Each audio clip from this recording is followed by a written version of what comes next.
आप देख रहे हैं इंडिया न्यूज। सबसे पहले देश आपके साथ मैं रचना बंसल। बांग्लादेश में अपराध हिंसा को बढ़ावा देने का काम लगातार मोहम्मद यूनुस कर रहे हैं।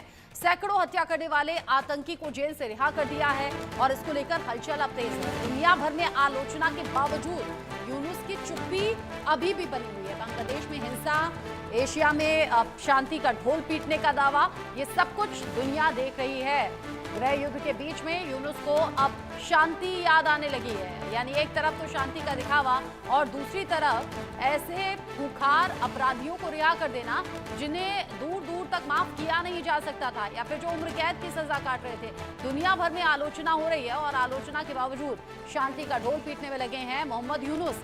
गृह युद्ध के बीच में यूनुस को अब शांति की याद आई है। बांग्लादेश में अपराध और हिंसा को बढ़ावा भी लगातार मोहम्मद यूनुस ने दिया है।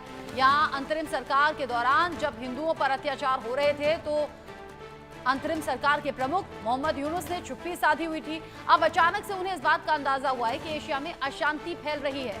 बांग्लादेश में बन रहे गृह युद्ध के हालात के बीच मोहम्मद यूनुस ने कहा कि एशिया और उसके बाहर शांति दूर होती जा रही है और युद्ध और मानव निर्मित संघर्ष हजारों लोगों के जीवन और आजीविका को खत्म कर रहे हैं, बर्बाद कर रहे हैं। मोहम्मद यूनुस जापान की यात्रा पर हैं। टोक्यो में उन्होंने ये बात कही। उन्होंने कहा कि मानव निर्मित संघर्षों के कारण एशिया और दुनिया भर में शांति लगातार मुश्किल होती जा रही है।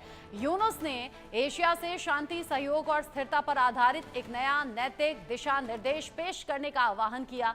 उन्होंने यूक्रेन, गाजा और पूरे दक्षिण पूर्व एशिया में जारी हिंसा को वैश्विक अस्थिरता के संकेत के रूप में बताया। उन्होंने कहा कि हम एक ऐसी दुनिया देख रहे हैं जहां शांति कमजोर है, तनाव बढ़ रहा है और सहयोग की हमेशा गारंटी नहीं होती है। तो दूसरी तरफ हाल ही में बांग्लादेश के सुप्रीम कोर्ट ने जमात इस्लामी के आतंकी को रिहा कर दिया।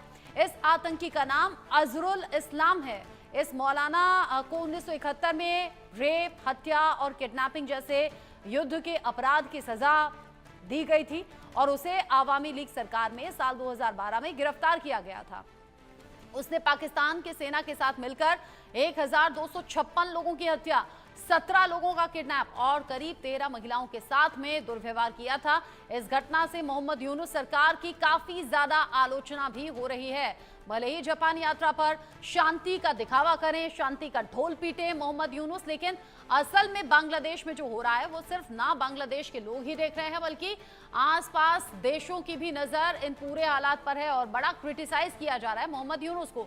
मेरे साथ में इस पर बात करने के लिए इंडिया न्यूज संवाददाता रैनिक जुड़ गए हैं ज्यादा अपडेट के साथ। रैनिक दत्ता, बांग्लादेश के हालात किसी से नहीं छिपे। तख्ता पलट हुआ, अंतरिम सरकार का गठन हुआ, अत्याचार अल्पसंख्यकों पे किस तरीके से हुआ है, काम धंधे ठप हो गए हैं, बांग्लादेश लगातार पाकिस्तान के रास्ते पर चल रहा है। लेकिन ये जो शांति का ढोल पीटने का दिखावा है, शांति और अशांति पर बातें हैं, ये क्यों हो रही हैं अब मोहम्मद यूनुस के जरिए?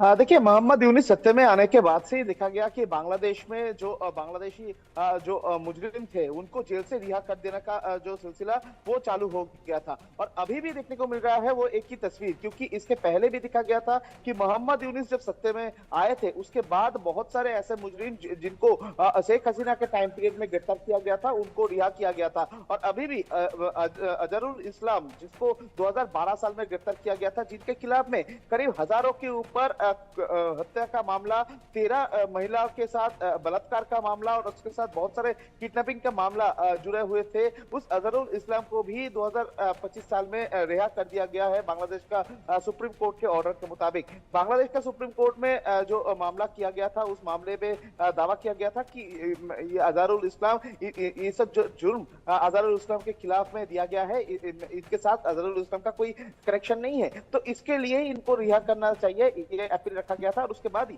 सुप्रीम कोर्ट की तरफ से रिहा किया गया था। मगर दूसरा तस्वीर भी बांग्लादेश का कोर्ट से सामने आया है। बांग्लादेश का कोर्ट में आप जानते हैं कि कुछ दिन पहले भी देखा गया था कि चिन्मय कृष्ण दास का गिरफ्तारी को लेकर जो चर्चा बांग्लादेश में हुआ था, जिस तरीके से चिन्मय कृष्ण दास के होकर कोई एडवोकेट लड़ने के लिए राजी नहीं थे। आप बता रहे हैं कि सुप्रीम कोर्ट की तरफ से अजरुल इस्लाम को रिहा किया गया और इसका काफी आलोचना इसकी चौतरफा हो रही है। और रैनिक दत्ता, आप रहिए मेरे साथ में, आगे फिर आपका रुख करूंगी। फिलहाल सीधा कानपुर लिए चलते हैं।